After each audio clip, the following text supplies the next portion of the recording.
সূরাতুল আলা। আল্লাহ রাব্বুল আলামিন বলেন, সাব্বিহ ইসমা রাব্বিকাল আলা, পবিত্রতা বর্ণনা করুন, প্রশংসা করুন আপনার রবের নামে। সাব্বিহ ইসমা রাব্বিকাল আলা, যিনি সুমহান, যিনি সুউচ্চ। আমরা যখন মাটিতে ধুলায় মিশ্রিত থাকি, জমিনে পতিত থাকি, আর আমাদের রব হচ্ছেন, তিনি হচ্ছেন সুমহান, সুউচ্চ, যার সাথে কখনো কোনো কিছুর তুলনাই হয় না। সুবহানাল্লাহ, সুবহানাল্লাহ। আল্লাযী খালাকা ফাসাওয়া, আমাদের রব হচ্ছে সেই মহান রব যিনি সৃষ্টি করেছেন এবং যিনি সুষম করেছেন, যিনি এগুলোকে সুসংগঠিত করেছেন। আমাদের দৈহিক, শারীরিক, আমাদের সকল বিষয়গুলো তিনি সুষম বন্টন করেছেন। যেখানে যেটা দরকার সেখানে সে তা রেখেছেন। আমাদের যেখান থেকে রিজিক আসার দরকার সেখান থেকে তিনি রিজিকের ব্যবস্থা করেন। যেখানে আমরা বসবাস করার জন্য উপযুক্ত তিনি আমাদেরকে সেখানে তৈরি করেছেন। যেখানে আমার শরীরের অঙ্গ প্রত্যঙ্গ যেখানে থাকার দরকার তিনি ওইভাবে আমাদেরকে তৈরি করেছেন। আল্লাযী আখরাজাল মারআ, তিনি হচ্ছেন সেই মহান রব যিনি জমিন থেকে বের করে নিয়ে আনেন উদ্ভিদগুলো, আমাদের খাবার। ওয়াল্লাযী কদ্দারা ফাহাদা, এবং যিনি নির্ধারণ করে দিয়েছেন সব কিছু সামঞ্জস্য করে দিয়েছেন, যিনি সব কিছু রিজিকের ব্যবস্থা করে দিয়েছেন, তাকদীর করে দিয়েছেন, যিনি আমাদের জন্য যা কিছু দরকার তেমনভাবে নির্ধারণ করে দিয়েছেন। এবং শুধু তাই নয়, এবং যাতে মানুষ সরল সঠিক পথ পায় সেই পথের জন্য যিনি কোরআন দিয়েছেন, সেই মহান রবের তাসবিহ পাঠ করুন। আল্লাযী আখরাজাল মারআ, এবং যিনি জমিন থেকে উদ্ভিদ রাজি উৎপন্ন করেন, আমাদের জন্য বের করে দিয়েছেন, আমাদের খাবার, আমাদের রিজিকের জন্য তিনি যে এগুলো নিয়ে আসেন। ফাজালাহু গুসাআন আহওয়া, কিন্তু মাঝে মাঝে তিনি যখন রাগ হন, তিনি যখন রিজিক বন্ধ করে দেন, দেখা যাচ্ছে ওই উদ্ভিদগুলো শুকিয়ে এগুলো খড়কুটায় পরিণত হয়, আবর্জনায় পরিণত হয়। যেটা আমাদের খাবার ছিল, সবুজ ছিল, যেটা আমাদের ব্যবহার উপযুক্ত ছিল, সেটাই কিন্তু কয়েকদিনের মধ্যেই খড়কুটায় পরিণত হয়। সানুকরিউকা ফালা তানসা, ও রাসূল, আমি আপনাকে যে কিতাব নাজিল করেছি আপনার উপর, এই কিতাবটা আমি আপনাকে পড়িয়ে দিব, আমি আপনাকে পাঠ করিয়ে দেব, আপনি এই ব্যাপারে চিন্তা করবেন না। ফালা তানসা, আর যখন আমি এটা আপনাকে বুঝাইয়া দিব, পড়াইয়া দিব, শিখাইয়া দিব, তখন আপনি কিন্তু আর বলবেন না। কোরআন যখন নাজিল হওয়া শুরু করেছে তখন রাসূলুল্লাহ সাল্লাল্লাহু আলাইহি সাল্লাম এটাকে মুখস্থ করার জন্য, এটাকে বুঝার জন্য তিনি বারবার জিহ্বা নাড়াচ্ছিলেন, শিখার জন্য, যাতে কোনোভাবেই এই কোরআনের কোনো শব্দ, কোনো কিছু না ভুলে যায়। আল্লাহ রাব্বুল আলামিন বলে, রাসূল, এটা আপনাকে পেরেশান হতে হবে না, বরং মনে রাখেন আমি আপনার উপরে এই কোরআন নাজিল করেছি, আর এই কোরআনকে আমি আপনাকে শিখিয়ে দেব, আমি আপনারে পড়াই দেব, এবং যেটা দরকার এটাই আমি রাখবো, ইল্লা মাশা আল্লাহ, কিন্তু যেটা দরকার নাই। নাজিল করেছি একটা বিষয় নিয়ে, কিন্তু এখন আমি এটাকে মনসুখ করে দিব, এটাকে আমি রহিত করে দিব, সেটা কিন্তু আপনি মুখস্থ করলেও আমি আপনাকে ভুলাইয়া দেব, আপনি মুখস্থ করলেও আমি সেটা সরাইয়া দেব। ইল্লা মাশা আল্লাহ ইন্নাহু ইয়ালামুল জাহরা ওয়া মা ইয়াখফা, কারণ তিনি জানেন যা প্রকাশিত হবে এবং যা কিছু গোপনীয়, যেটা আসল বিষয়, যেটা গোপন বিষয়, সবই কিন্তু জানেন কে? আল্লাহ। অনুয়াসসিরুকা লিল ইউসরা, আমি আপনার জন্য সহজ পথকে সহজ করে দিব, যেটা সঠিক পথ, যেটা হেদায়েতের পথ, যেটা আল্লাহর রাস্তা। ও নবী, আপনি এটা নিয়ে পেরেশান হবেন না, আমি আপনাকে আসল পথে পরিচালিত করব, কারণ নবীরা কখনো কোনো ধরনের ভুল ভ্রান্তির মধ্যে তারা থাকে না। আল্লাহ রাব্বুল আলামিন তাদের জন্মের পূর্ব থেকে তাদেরকে হেফাজত করেন, যার কারণে তারা মাসুম থাকেন। এবং আল্লাহ রাব্বুল আলামিন বলে, ও রাসূল, আমি যেহেতু আপনার উপর কোরআন নাজিল করেছি, এটাকে আপনাকে আমি শিখাইয়া দেব, এবং যেটা সহজ সরল পথ সেটাই আমি আপনাকে দেব।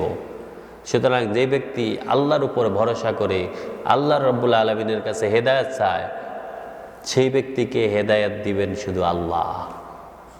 সুবহানাল্লাহ। আর যেই ব্যক্তি মনে করে যে আমি অনেক পড়েছি, অনেক শিখেছি, আমি তো অনেক জানি, সেই ব্যক্তির হেদায়েতের দায়িত্ব সে যদি বলে যে আমি নিজেই হেদায়েত পেয়ে যাব, নিজেই বুঝে নিব, আল্লাহ রাব্বুল আলামিন বলেন সে ব্যক্তির জন্য কিন্তু সহজ না হতে পারে। আল্লাহ যদি সহজ না করেন তাহলে কারোর জন্য সেটা সহজ নয়। অনুয়াসসিরুকা লিল ইসরা ফাযাক্কির ইন নাফাআতিজ যিকরা। তাই আপনি উপদেশ দিতে থাকেন যদি উপদেশ গ্রহণ করার মতো এটা অবস্থা থাকে। যেই কোনো পরিবেশেই মানুষকে বলা যায় না, যদি দেখেন অডিয়েন্স উপদেশটা নিবে, যদি দেখেন উপদেশ বাণী গ্রহণযোগ্য হবে, উপকারে আসবে, মানুষ মেনে নিবে, তখনই কিন্তু এই উপদেশটা দিতে পারেন। সায়াযাক্কারু মান ইয়াখশা। ওই ব্যক্তি অবশ্যই উপদেশ গ্রহণ করবে যেই ব্যক্তি আল্লাহকে ভয় করে। সুবহানাল্লাহ। সুতরাং আল্লাহ রাব্বুল আলামিন আমাদেরকে স্মরণ করিয়ে দেন যে এই কোরআন আমি যখন নাজিল করেছি, ওই ব্যক্তি এই কোরআন পড়বে, ওই ব্যক্তি এই কোরআন শিখবে যেই ব্যক্তি আসলে নিজের ভিতরে আল্লাহ রাব্বুল আলামিনের ভয়, আল্লাহর ভয় পায়, আল্লাহকে ভয় পায়, এবং মনে করে যে আমাকে অচিরে আল্লাহ রাব্বুল আলামিনের সম্মুখীন হতে হবে, বিচারের মুহূর্তে দাঁড়াতে হবে। আল্লাহ রাব্বুল আলামিন বলেন যে সায়াযাক্কারু মান ইয়াখশা, সেই ব্যক্তি আসলে এই উপদেশটা খুঁজে খুঁজে নিজের জন্য গ্রহণ করে নেয়। ওয়ায়াতাজান্নাবুহাল আশকা। কিন্তু যেই ব্যক্তির জন্য থাকে দুর্ভোগ, যেই ব্যক্তির কপাল পোড়া থাকে, সেই ব্যক্তি এটাকে সবসময় উপেক্ষা করে। নাউজুবিল্লাহ, নাউজুবিল্লাহ। যেই ব্যক্তির মন্দ কপাল, সেই ব্যক্তির সামনে কোরআন আনার পরে সে ব্যক্তি এই কোরআনের ভুল ভ্রান্তি খুঁজতে থাকে, এখানে মনে করতে থাকে যে এখানে হয়তো আরো উত্তম কোনো কিছু পাওয়া যেত। নাউজুবিল্লাহ। সে এইভাবে নিজেকে আলাদা করে সেই কোরআন থেকে সরে যায়।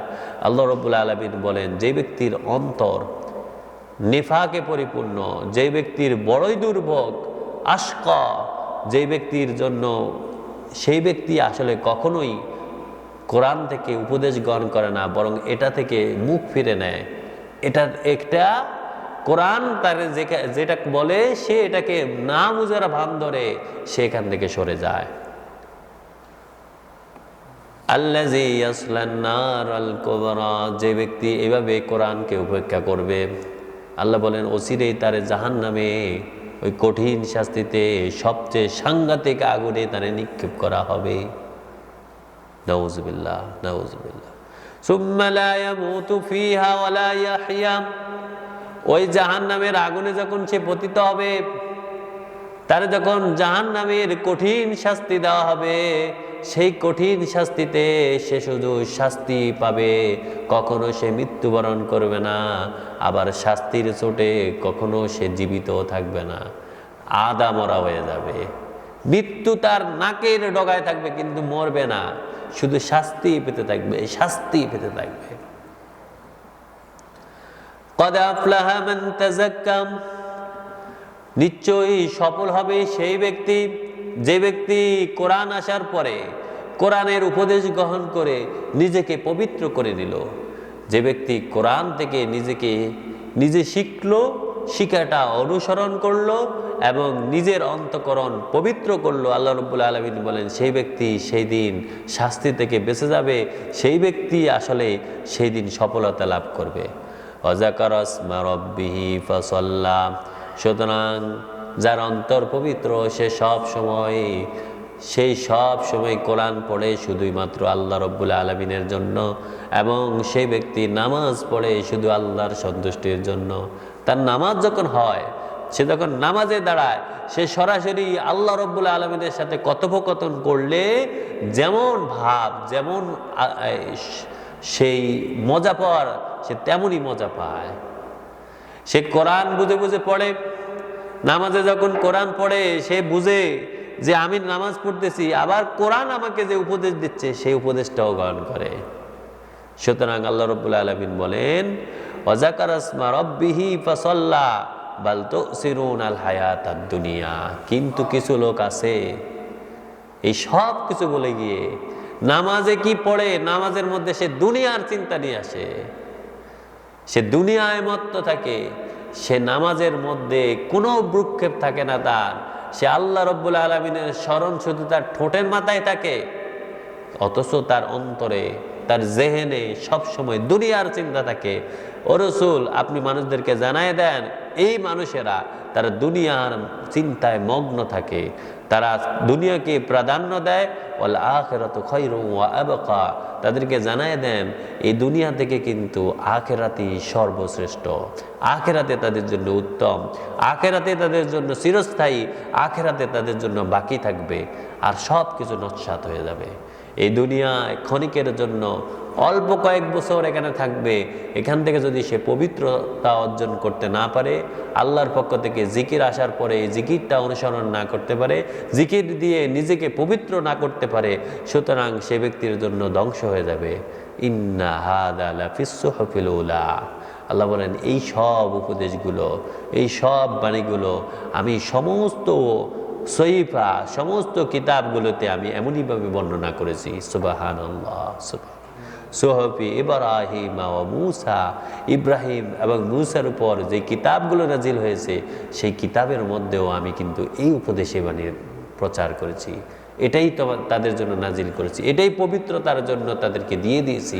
সুতরাং যে ব্যক্তিরা পবিত্রতা অর্জন করতে চায় সে যেন এই কোরআন থেকে পবিত্রতা অর্জন করে নেয়, সে যেন কোরআন অনুধাবন করে নিজেকে পবিত্র করে, সে যেন কোরআন বুঝে নিজের জীবন আখিরাতমুখী করে, আল্লাহ রাব্বুল আলামিনের সন্তুষ্টির জন্য পরিচালনা করে।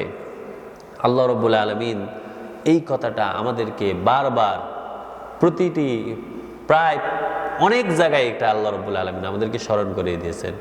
কোরআন ছাড়া পবিত্র হওয়ার সুযোগ নাই। সুবহানাল্লাহ। কারণ আল্লাহ আমাদেরকে বানানোর পরে আমাদের উপর হেফাজতকারী নিযুক্ত করে দিয়েছেন, ফেরেশতা নিযুক্ত করেছেন, নির্ধারিত রয়েছে আমাদের সব আমলনামাগুলো রেকর্ড হচ্ছে, কিন্তু এই রেকর্ডটা যেন আল্লাহর পথে হয় সেটার জন্য আল্লাহ হেদায়েতের বাণী দিয়েছেন। হেদায়েতের বাণী মানে হচ্ছে ডাইরেক্ট ডিরেকশন, যে এটাই তোমার পথ, এটাই তোমার মত, এটাই তোমার গ্রহণ করতে হবে, এটাই হচ্ছে আমার পক্ষ থেকে ফয়সালার বাণী। ইন্নাহু লাকাউলুন ফাসল, এটাই হচ্ছে উপদেশ। সুবহানাল্লাহ। আল্লাহ যেন আমাদেরকে উপদেশ গ্রহণ করার তৌফিক দান করেন, এই কিতাব দিয়ে যেন আমরা পবিত্রতা অর্জন করতে পারি সেই তৌফিক দান করেন। আল্লাহ রাব্বুল আলামিন যেন আমাদেরকে সব সময় স্মরণ রাখার তৌফিক দান করেন। আমিন। ওয়া মা তাওফিক ইল্লা বিল্লাহ।